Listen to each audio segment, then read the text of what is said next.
Hi, everyone. I know we are entering the room. Please take a moment to complete our opening poll. We'd love to gather some information about you. So if you could do that, it'd be amazing. And we're going to get started in about 2 minutes.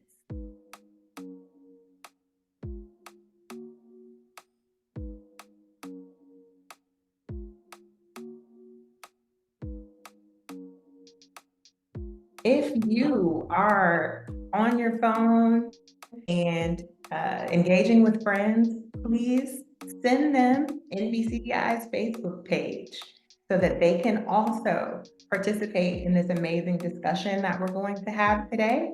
We will be going live on Facebook in about 1 minute. So please invite everyone that you know and share it on Facebook.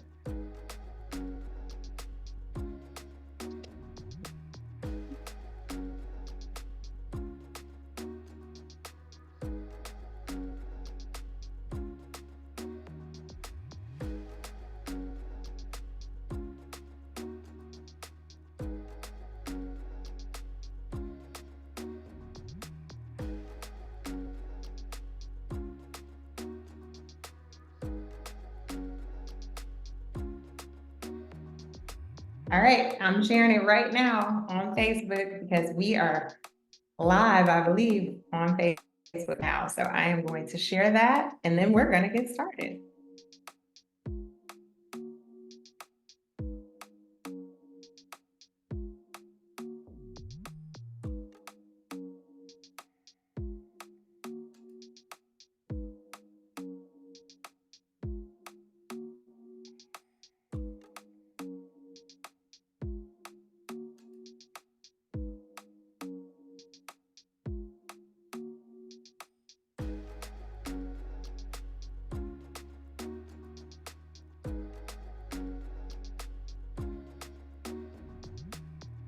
We do have time for you all to complete the poll if you haven't completed it yet. So go ahead and complete that poll.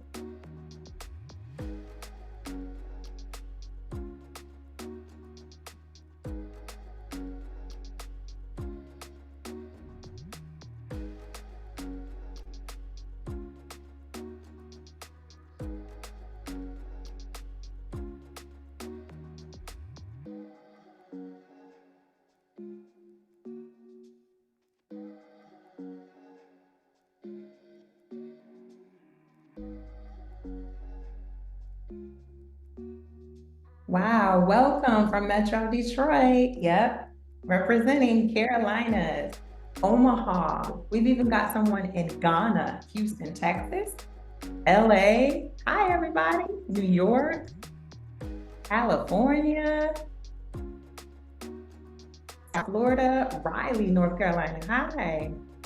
Philadelphia, San Francisco, Wisconsin, Boston. Uh-oh, more Detroiters. Go Lions. Chicago, BCI Atlanta. Shout out to y'all. I'm in Atlanta right now. We've got conference in Atlanta, y'all, in October. So I look forward to seeing you all there. Seattle, Washington, Arizona, Omaha, Nebraska, and Charlotte. Awesome. Great to see everybody and so excited to go ahead and get started. All right.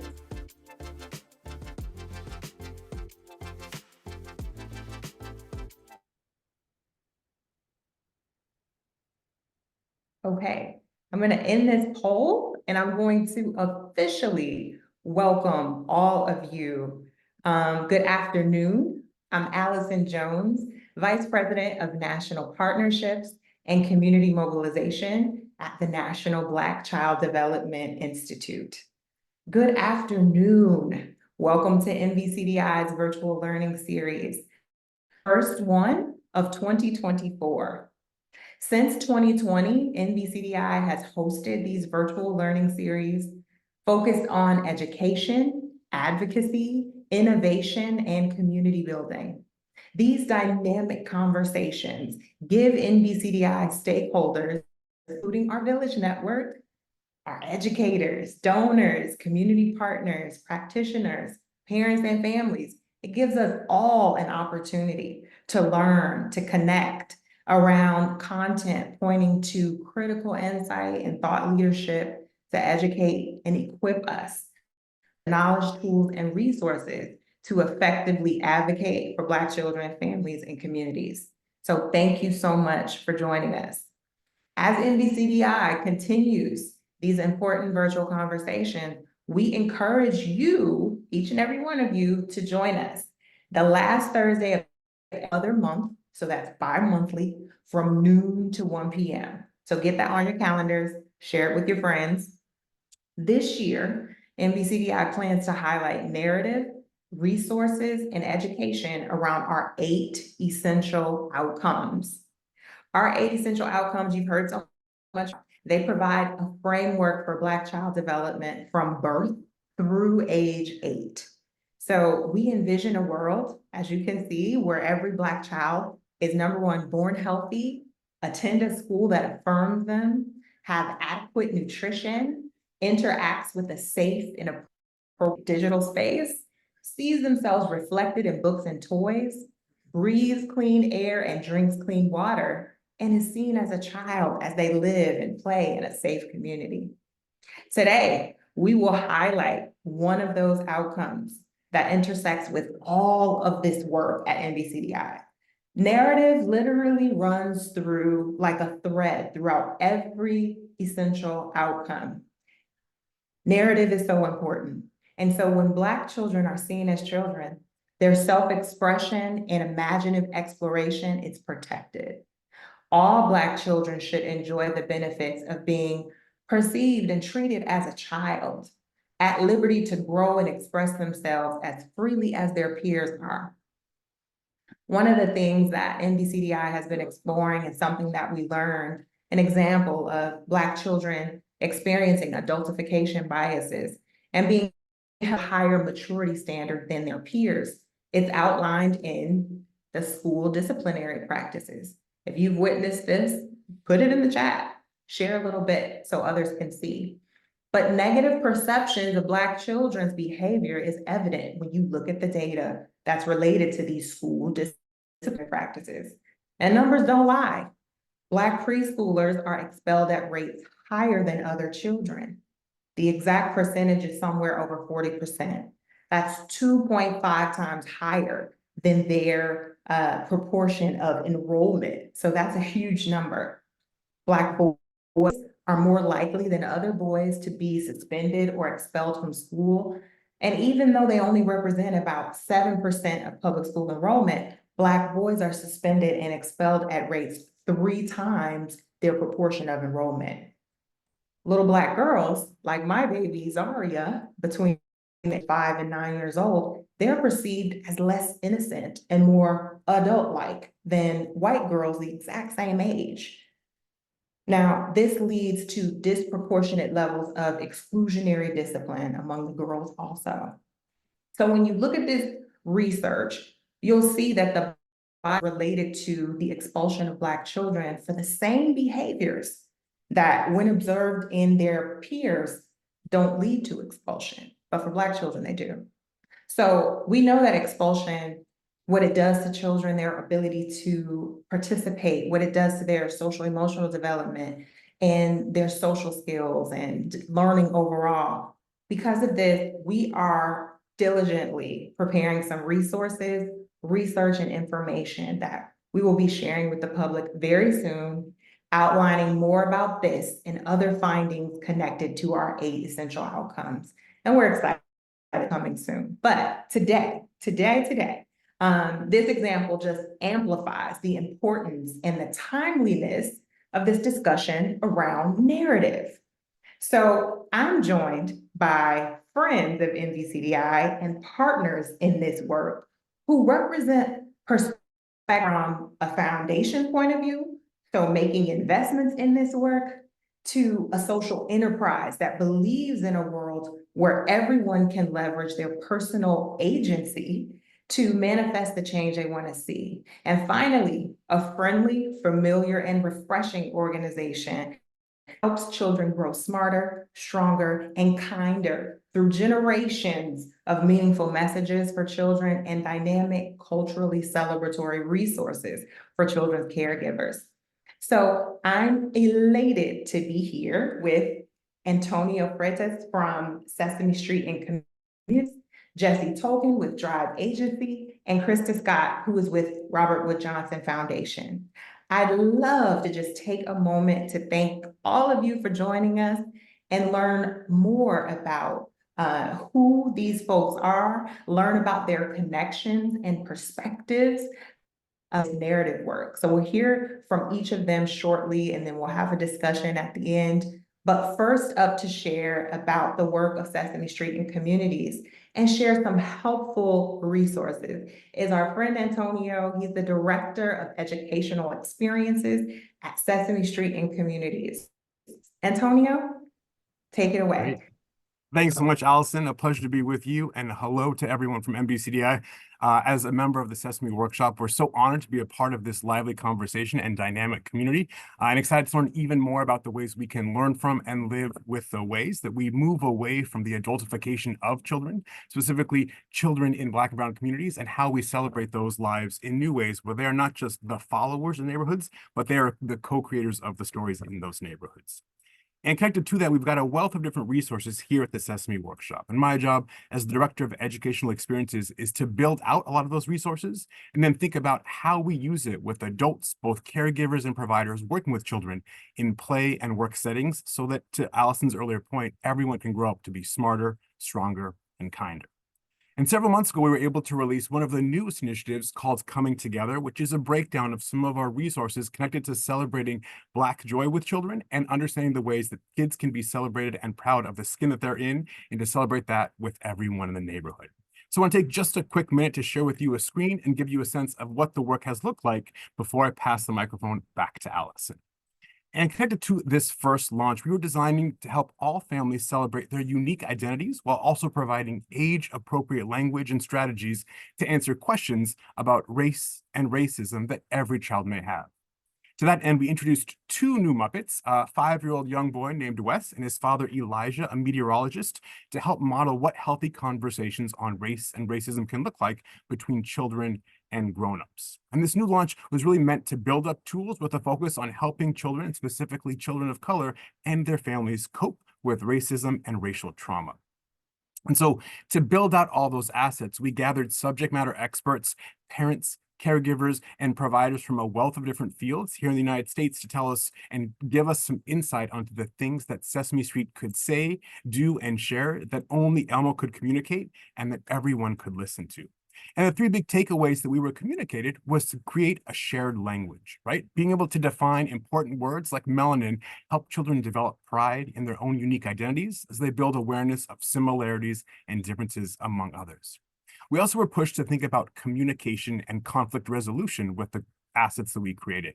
Because while we're working to build with children the world that they will one day lead, we also don't want to ignore the realities of race-based trauma today. And so many of the resources that we're going to be talking about created and were developed to help children respond with strategies like breathe, feel, and share. And finally, this third important concept of being an upstander is really sort of thinking about how we, as everyone in the neighborhood, can help our partners and peers use their own voices and their own actions to help others. All of these resources live online at the sesameworkshop.org website. It's a one-stop digital platform that has a wealth of all of these resources in a variety of different contexts. So if you go to sesameworkshop.org under Healthy Minds and Bodies and click on Race, Ethnicity, and Culture, you'll see a breakdown of all of the different videos, articles, printables, interactive games, and digital storybooks that you can share with everyone in the neighborhood. I'll be talking about this in a little bit more detail, but I want to make sure that other friends on this call have a chance to share their microphone and their best practices. So I'll give it back to you, Allison. Thanks. Thank you so much, Antonio. Children be allowed to embrace the present moment and really create a shared language, which is kind of what the resources that you just showed, Antonio, really outlined. They should be able to navigate each developmental stage at their own pace. And so it's crucial to understand that children don't need to expedite their growth due to the limitations of us adults. So these resources that are child appropriate and developmentally appropriate are really helpful. So thank you for that, Antonio. NBCDI participated in Drive Agency's Child-Centered Frames testing cohort with the generous support of the Robert Wood Johnson Foundation. And as an organization, we chose 2 frames to focus on. Childhood is for being, not becoming, and making childhood easier. Now, in a moment, you'll hear more about this, but both of these frames align with 8 essential outcomes, particularly Black children being seen as children, our work around narratives. These frames that childhood is for self-discovery, they highlight the enjoyment, unfettered joy, and exploration, rather than a period of time solely focused on preparing for the future and becoming adults or specific goals. It's just about being a child. And so here with us to talk more about this child-centered frames work and changing narratives overall is Jessie Tolkien. She's president and CEO of Drive Agency. Jessie, we'd love to hear from you.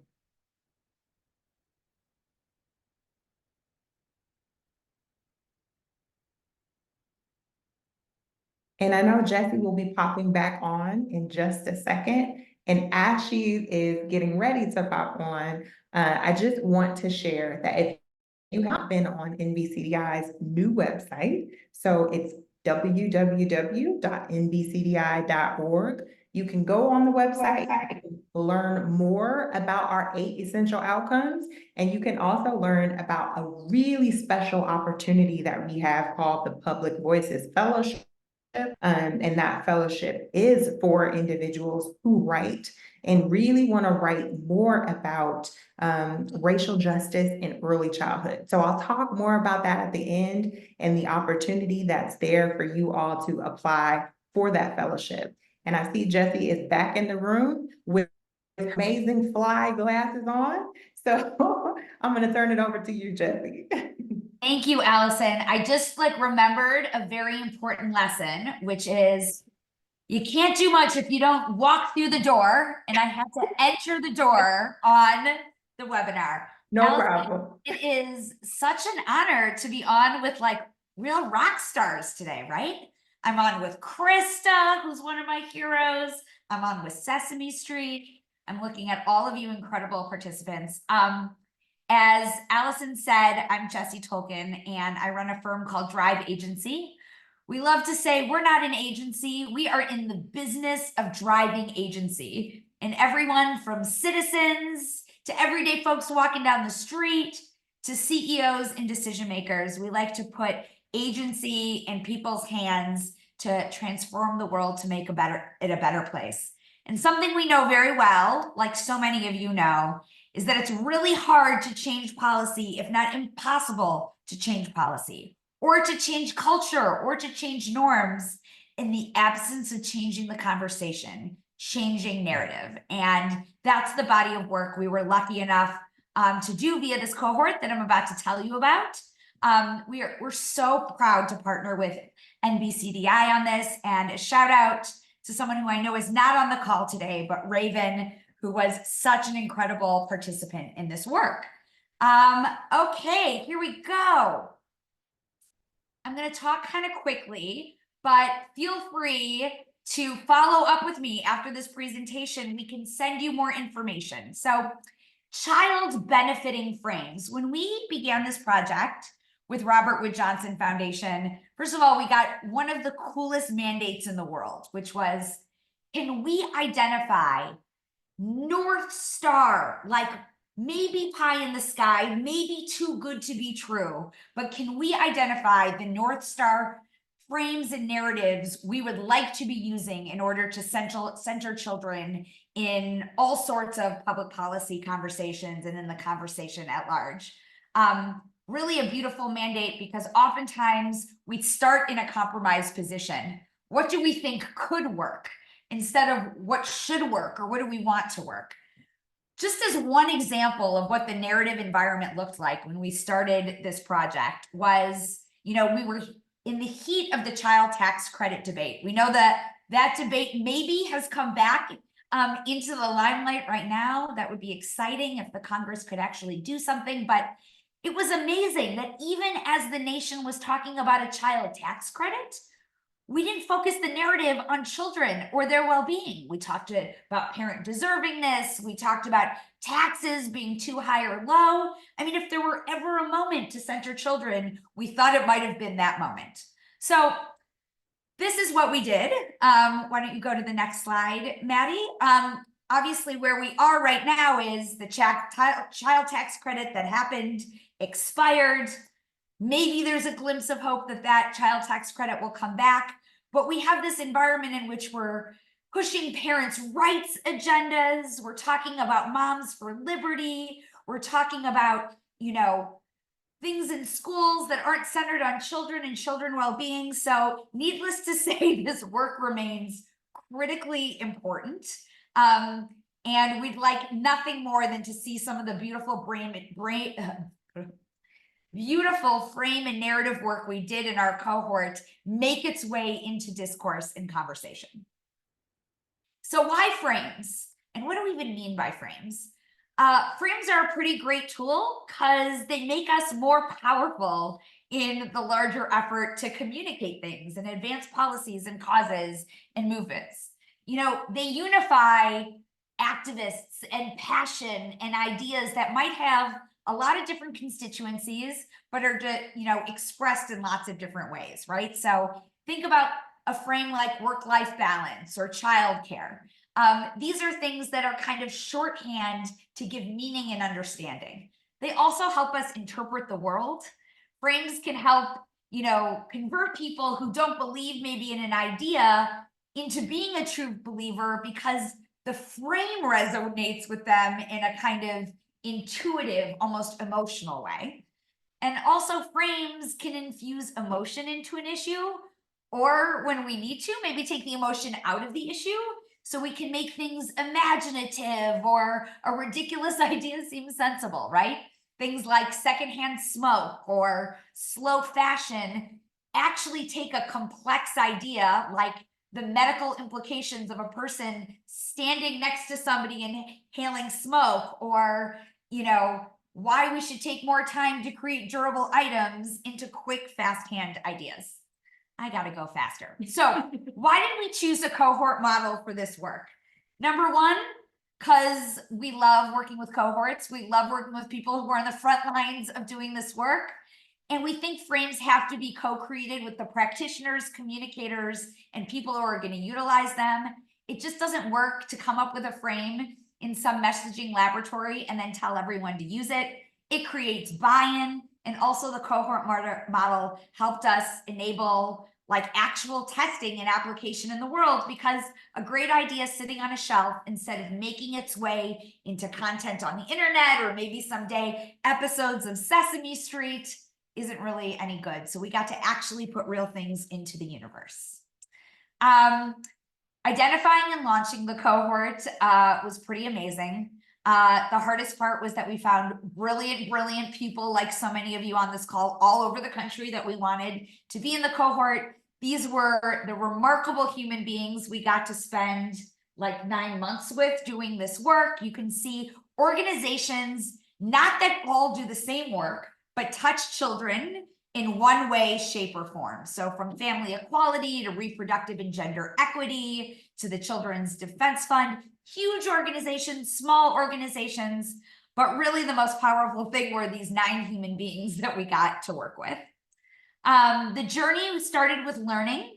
We did a bunch of looking at all the existing research out there. And then we did interviews and listening sessions to hear how real people actually talk and center children and how they think about the world. Imagine that, right? It was a less traditional focus group where we didn't drive people to say certain things. We actually wanted to hear what they had to say. Then we helped cohort members understand more about framing and observing it in the real world. We did a massive exercise, you know, the rule of brainstorm, no idea is a bad idea, to generate new and worthy frames that we thought were worth putting into the pool of experimentation. And then we worked with each of our cohort members to take these frames that worked with them and their organizational mission, and put them out in the world to test. Although we were really lucky because Krista told us that, like, even if they didn't work in the world, it didn't mean that we hadn't done a good job in this journey of developing narratives. Thank you, Krista. So in our findings, you know, we really found that the purpose and value of childhood was this like major centerpiece, right? We talked about the idea of current versus future value of children, right? So like, are children only valuable when they grow up? What about who they are in our lives, in our society, just for being them right now? Institutional racism and racialized views of children came up really prominently. You know, and our findings, right, were a lot about looking at children in relationship to their parents and family. So that provoked us to say, how do we ensure children are not treated as individuals and not just as possessions? A lot about the burden of individual versus collective responsibility. So a lot about the struggle of an individual parent or caregiver, but what about shifting that burden of responsibility, right? Those are challenges.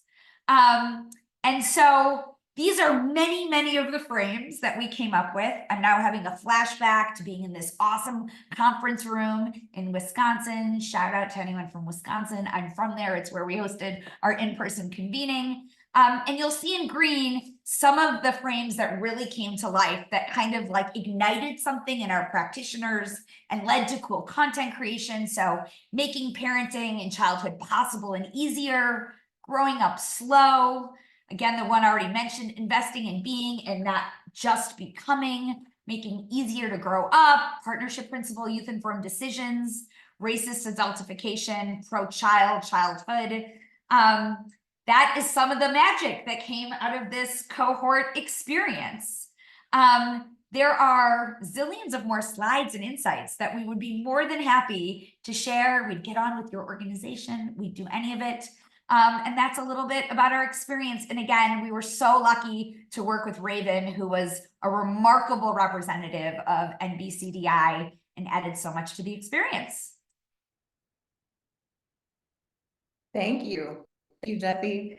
Being part of the cohort was amazing. Raven shared that on a regular basis. And this work has been instrumental for NBCDI. So, you know, as part of the work with Drive Agency, we launched a social media campaign to test the frame, making childhood easier.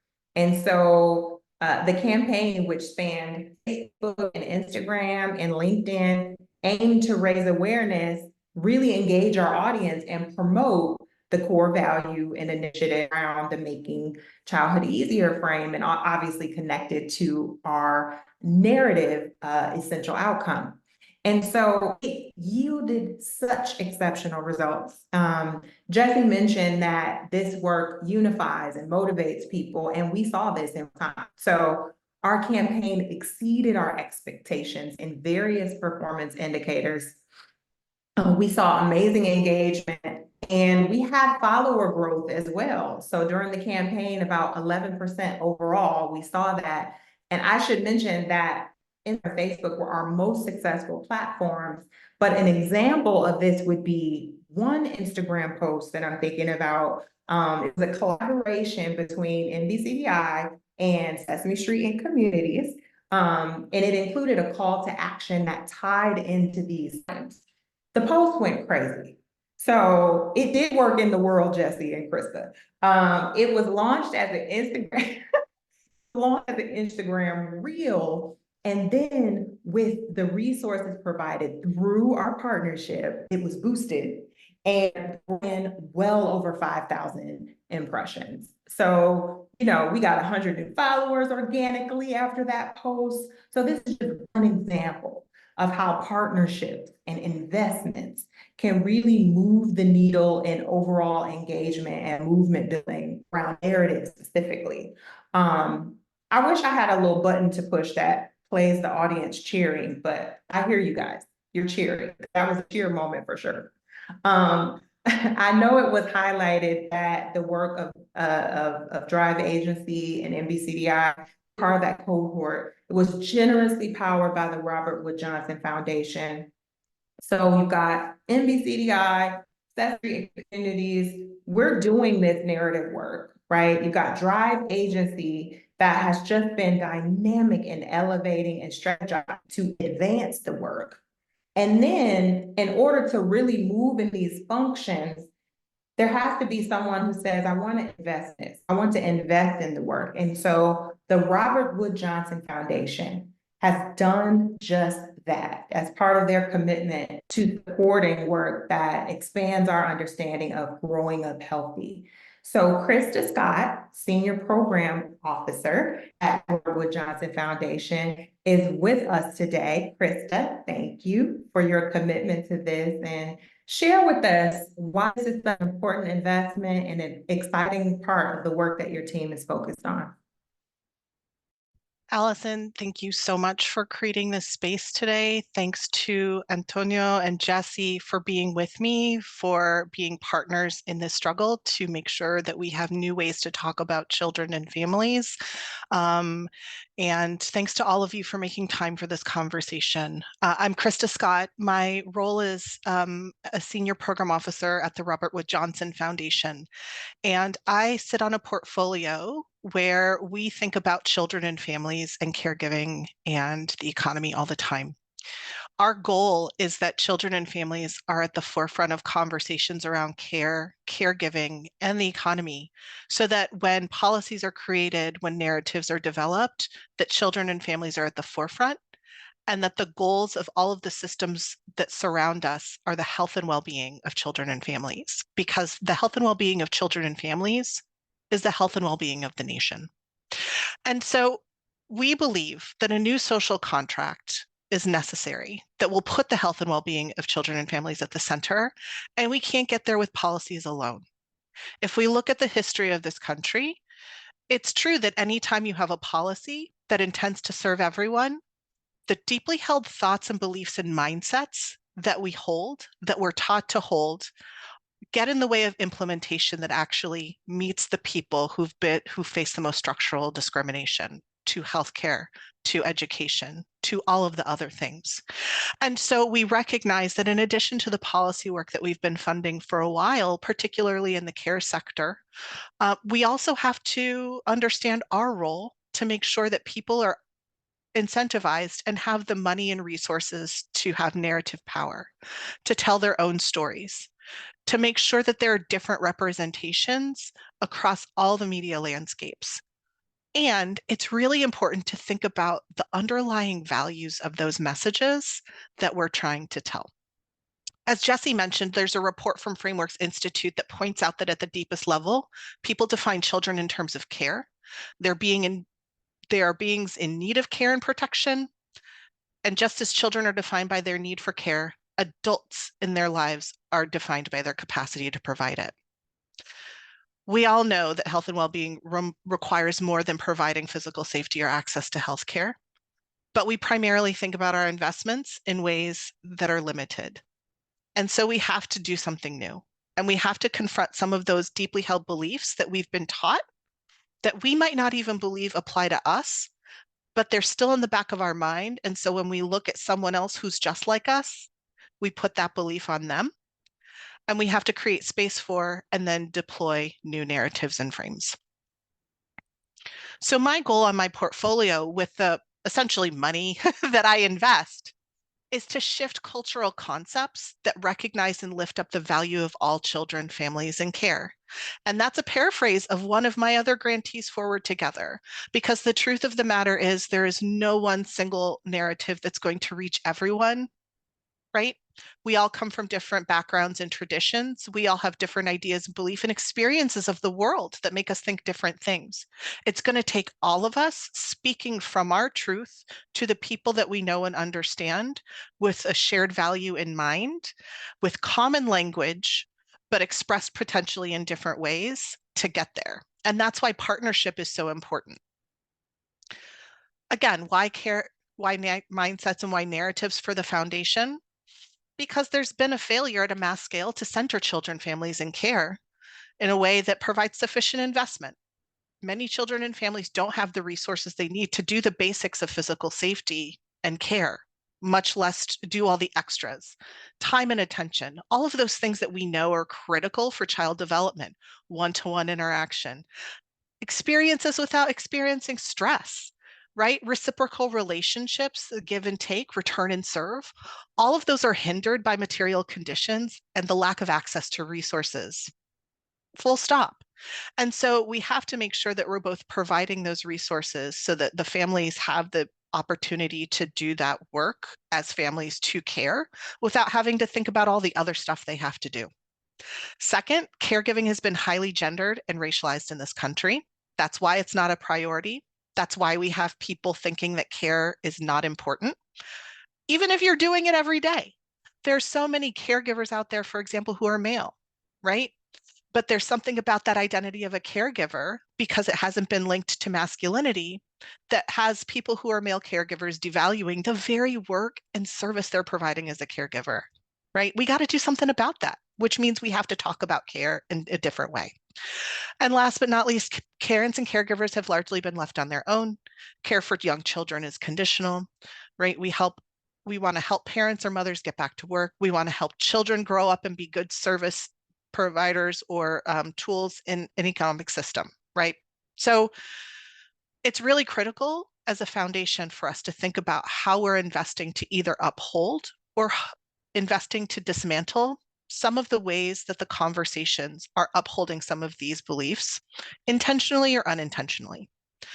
So we believe that investing in narratives, particularly ones that sit right at the center of race and gender, and unpacking some of the deeply held thoughts and beliefs that Black communities have been taught to hold about ourselves and the kind of care we provide and what our care should look like and how we should think about children in our care.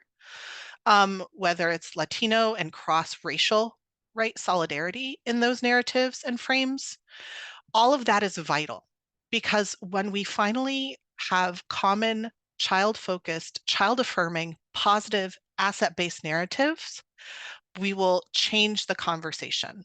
I like to think about the way, the term Riz came about. There's so much debate. I don't know if anybody was following that debate, right? Riz came out because some dude on Twitch said it. A Black young man on a streaming platform used a term that's part of the zeitgeist, right? There's so much. Change is not linear, language is not linear, and influence is not linear. There's a tendency to believe that unless or until you have a deep investment and you can reach some actor or some specific person, you're not going to get the change you want. But what we can see every day is that it's conversations, it's repetition, it's us finding something we believe in and saying it often enough, loudly enough, and to as many people as possible, it takes off. So to Jesse's point, it's the collaboration and the centering on these common frames that can do that. And that's why I'm so excited about the ways in which we've been investing, which is putting people with experience in community, people with experience in communication, and people who understand no children at the center of creating these frames and deploying it in solidarity with each other. Allison, I think that's probably enough for me from a funder standpoint. People don't always love to hear the funder's point of view, but I'm always happy to share it. So let me turn it back to you so we can keep the party rolling. Listen, thank you. I just have to say, I don't know how many times you all either said an amen or started clapping while Krista was speaking, but I know that I did. Not linear, risk is not linear, influence is not linear. So Krista, we appreciate the foundation's dedication to Black and brown children and families, your continued support and partnership with NBCDI.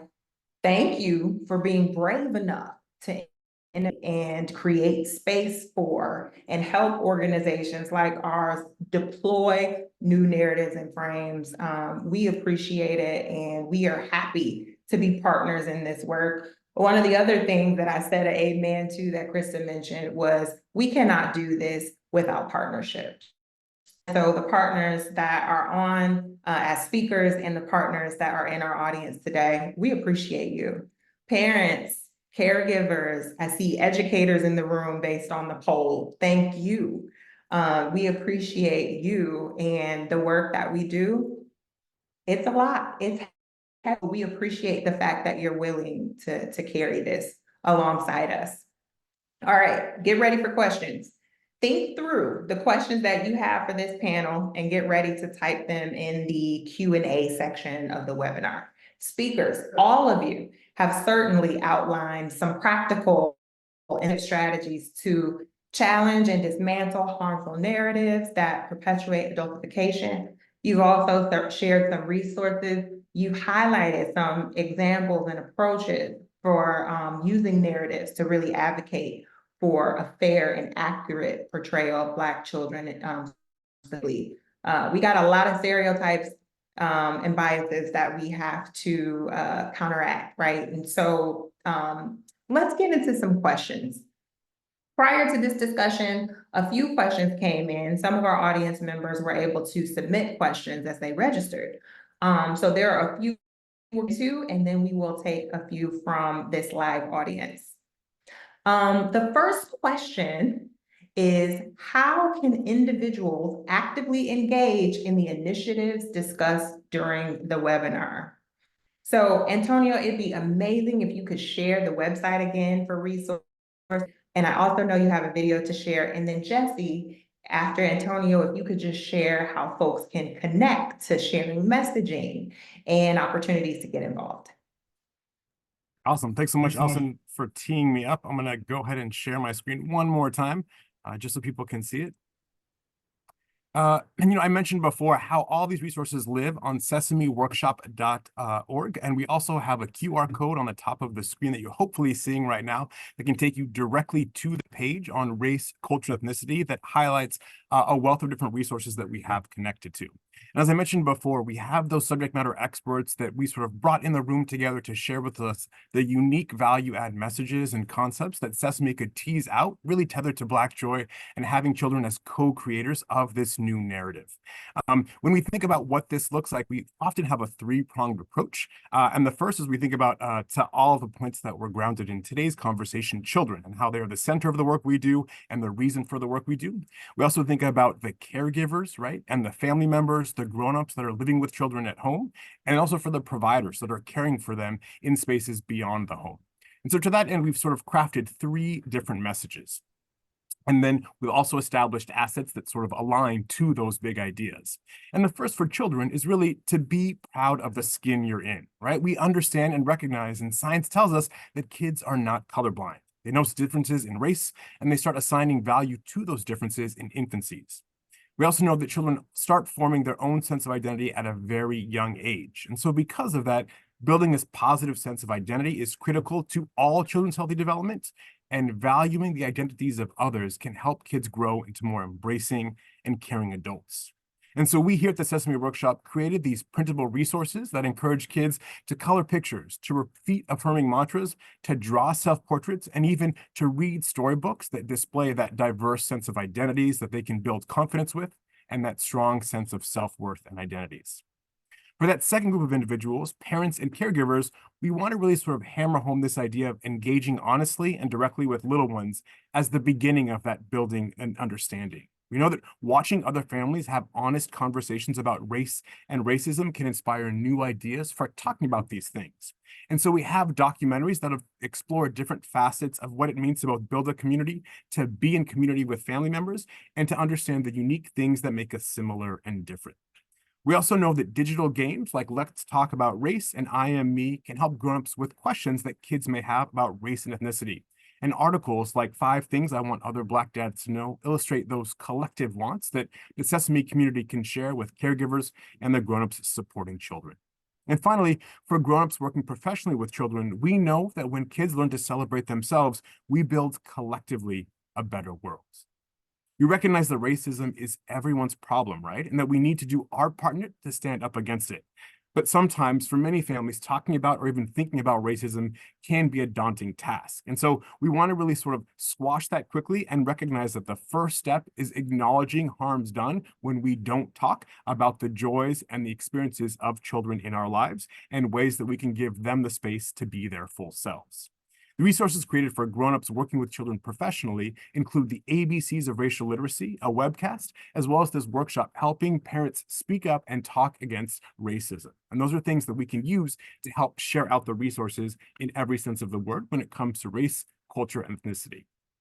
And finally, to your specific question, Allison, of what people can do, we know there's a lot of different ways and a lot of different opportunities to share these resources with children and the grown-ups in their lives. So just by exploring the Sesame Workshop gives you a sense of not only what's on the page I've been talking about today, but the more than 30 different topic pages we have with more than 3,000 different printable articles, resources, storybooks, and interactive games you can share for free.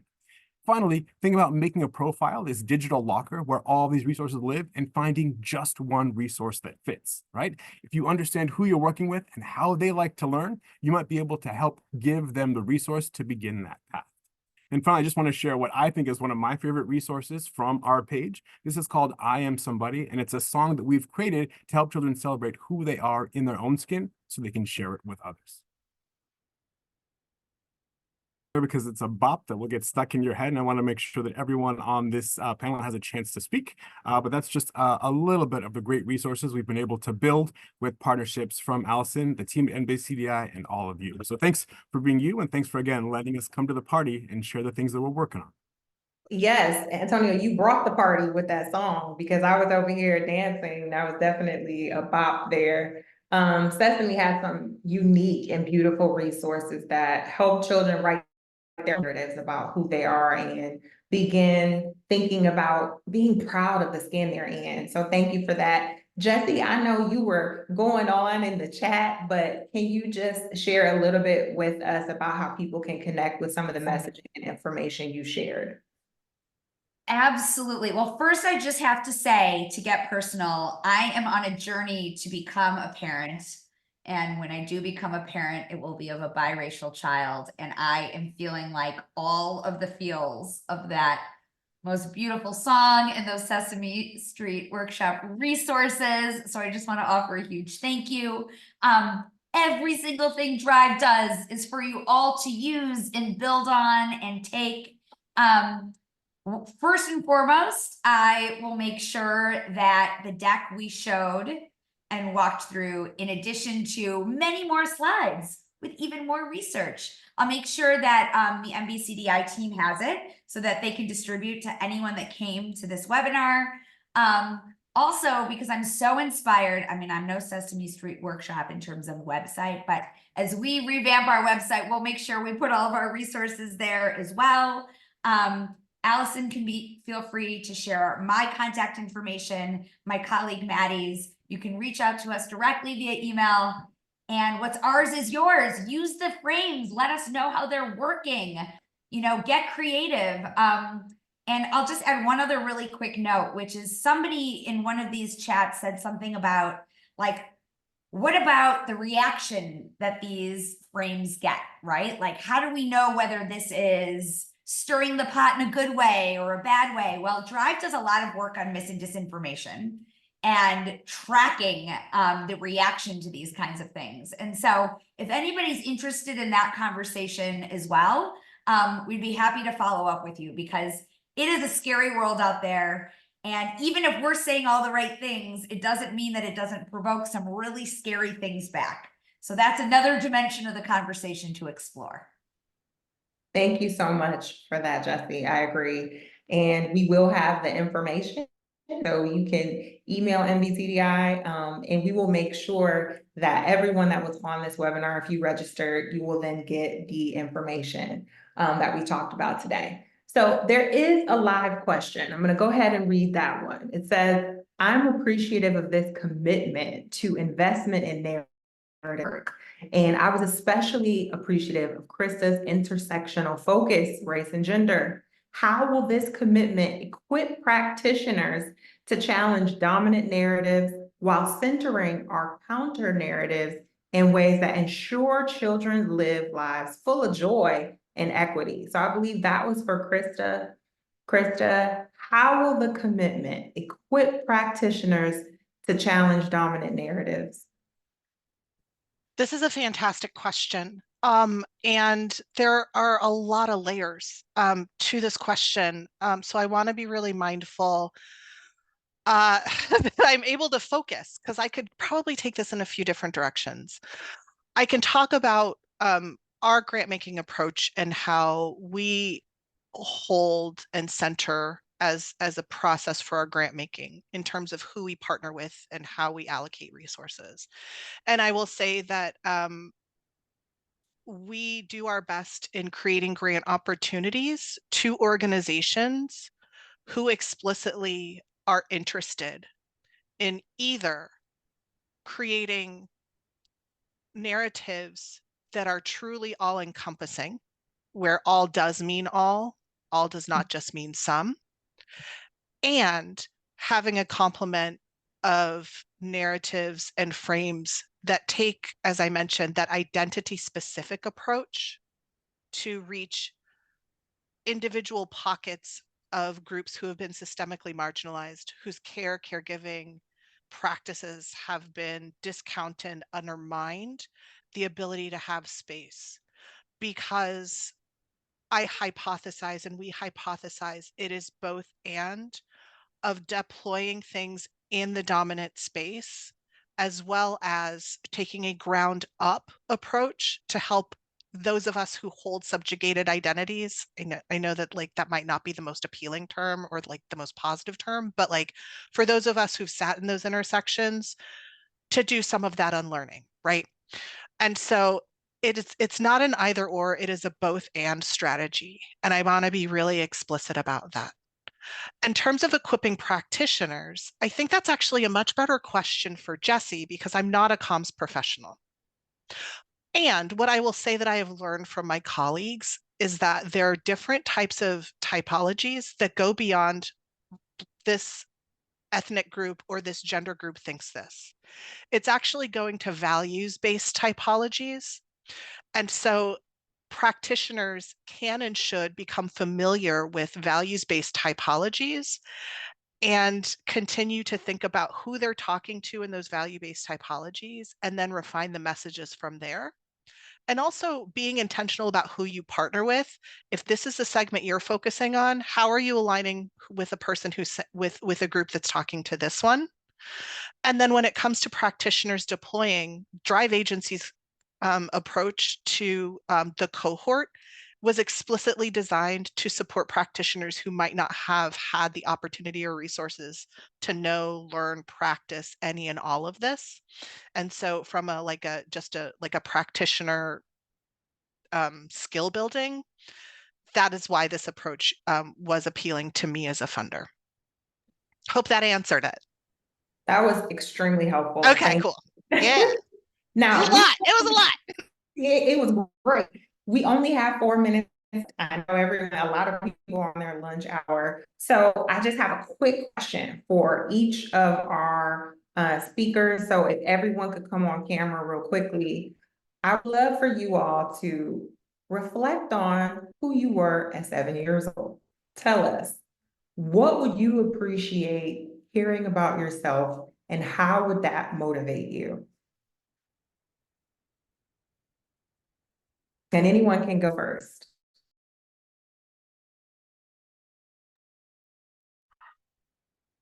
Okay, so I'm gonna show a picture. This was me when I was I think 6, actually, maybe 7 years old, with my amazing younger brother. You know, it's so interesting because I was in a rush to grow up my whole life. And I don't think that was accidental. I think it's because the primary dialogue and message that I heard was, what do you want to be when you grow up? Or when you grow up, you'll get to do this. And it was all about when I grew up. And I'm very lucky. I'm having an incredible adult life. But you get one childhood to be a kid, to live in that, you know, imaginative growth space. And so, just like doing this framing work and everything on the being, not just becoming, has resonated with me so powerfully. And as I, fingers crossed, enter my own journey of parenthood, I feel like I'm so inspired to think about what does it mean to cultivate an environment in which my child and children at large get to be. I wish I could tell 7-year-old, 6-year-old Jessie that. Or girl, just super cute. Antonio, we hear from you. Yeah, I'm gonna steal a page from Jesse's. I have on my desk a couple different pictures. One is a picture of myself and my twin brother when we were about 3 years old, and the second is a picture of me and the 3 young boys when I was a second grade teacher, and the sort of clique that we formed going on barbershop field trips together and sort of building up small communities in the town, the communities and the classrooms that I built. And I think about my own self as a 7-year-old. I was constantly compared to my twin brother, and I both love that, but also wanted to be recognized for who I was with someone and beyond, right? Sort of being able to celebrate my both individual identity and the skin that I am in, and the identities that I have, and also that I share with my family, my brother, that makes that important. I also, was teased a lot when I was a kid because I was sort of considered soft and sensitive and light. And I think that those are the things that I have loved and treasured and that have gotten me to the place that I'm at today. And so I'm just very cognizant of both feeling the embarrassment and potential shame of that when I was a child, and also the adults in my world at that time that sort of blocked and tackled for me and created safe space for me to just be seen and fully realized in the light. It sort of got me to the place that I can continue to learn today. Wow. And we're grateful for who you are today, Antonio. Krista, if you just end us. I will try and make it short but sweet. And I didn't bring a picture of myself as a kid, but I'll show a picture of my sister. Oops, that's me.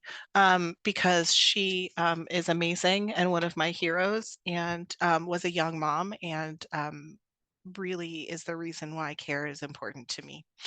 And I think that part of what was challenging for me is that I grew up hearing a lot of good things about what I could be. But the actions and behaviors, particularly around some of the caregivers in my life, made that feel conditional. And they did that by steering me to certain things, saying that I couldn't be successful later if I didn't adhere to certain things or take particular approaches. And in my case, it was, you need to be involved in sports because sports is the way you're going to get into college or you're going to get a scholarship. And while that might have been a pathway and might have been the experience of those caregivers, that wasn't necessarily true for me. And it created a lot of harm. And so I want to say that it is both the things that we say out loud and the things that we do to prove that we believe it that really matter. And I would have liked to believe that what they were saying is that I can do or be anything didn't have conditions on it. Thanks for the opportunity to share that. Wow. No, thank you for sharing and being so transparent. Well, thank you, Antonio, Jesse, and Krista. These reflections emphasize the power of our narrative on the children in our lives. So thank you so much, each of you. Okay, y'all cannot log off of this discussion without action. So we have these discussions, but most importantly, we need to act. So don't just talk about it, be about it. So here are some activities that you can participate in to really take action to begin promoting positive narratives for Black children.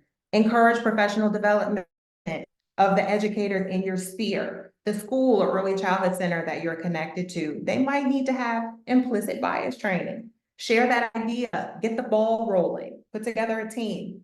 Use social media to amplify child-centered narratives. Repost, click like, and click share. NBCDI's post, this one actually is about to go live at 1:05 p.m. Share that with your friends and networks. Educate others. You learned about child-centered frames during this discussion. So spread awareness about the importance of narrative change and share that with your village and your networks. And please join NBCDI if you haven't already. Follow us on social media and visit nbcdi.org to learn more. And listen, lastly, if you have not already seen we are looking to make an impact in this narrative work. And if you happen to be a writer, we have just launched the application for our second cohort of the Public Voices Fellowship on Racial Justice in Early Childhood in partnership with the Op-Ed Project. So we want to bring new, diverse voices into this racial justice in early childhood space and conversation. So visit our website, click our strategy, and then click fellowships, and then boom, application's right there. You can complete it. I know Naseem, who's working with us, is putting that link in the chat. So make sure you all finish with this post survey. And again, thank you to our partners, all of the folks who participated today, and all of you who have been on. Thank you so much. Take the poll, and then we will see you all again in the month of March. Remember, these are bi-monthly, the last Thursday of every month from 12 noon to 1 p.m. We're at 104. So thank you all so much, and everyone have an amazing afternoon.